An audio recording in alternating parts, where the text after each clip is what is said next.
So yan mga idol, yan tinanggalan natin. Yan, so napakadumi mga idol. Tingnan nyo mga idol. Yan, dyan pumasok yung brake fluid.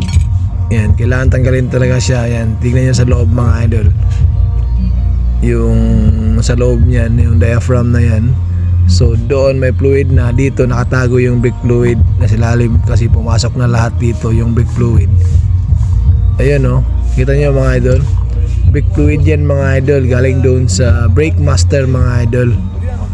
So kailangan talaga linisan mga idol. Pag hindi nyo nilisan mga idol, yung diaphragm na yan is mabubutas mga idol kasi yung brake fluid is napakatapang mga idol.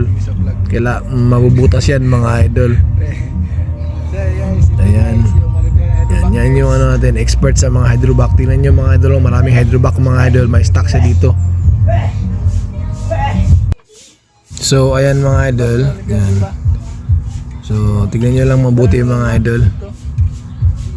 So pagkatapos nyan mga idol ay linisan natin to mga idol doon sa labas mga idol. So yun lang.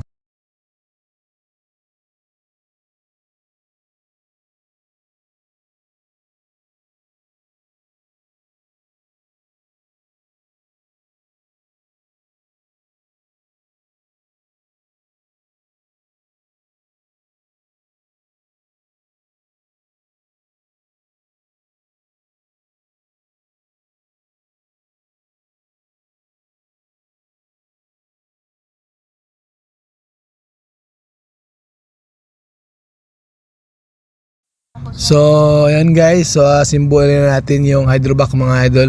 So una mga idol, ilagay natin yung lock mga idol. Ayan, pagkatapos mga idol, yan, i-press mo lang siya. Tapos kabit natin yung diaphragm mga idol. Ayan. So kailangan nakapasok talaga siya sa guide sa ilalim ng plate niya. So ganyan lang mga idol. So pagkatapos niyan mga idol, yan, punas-punasan lang natin. Yan. So ganyan lang mga idol. So tignan niyo mabuti mga idol kung paano asimbolin. Dati may na-asimbolin ako dati nito, yung double diaphragm mga idol.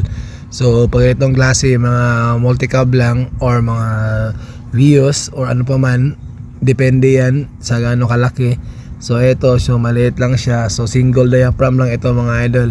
So pagkatapos mga idol, lagyan natin ng grasa mga idol para mas smooth sa ipasok. Yan, hindi ano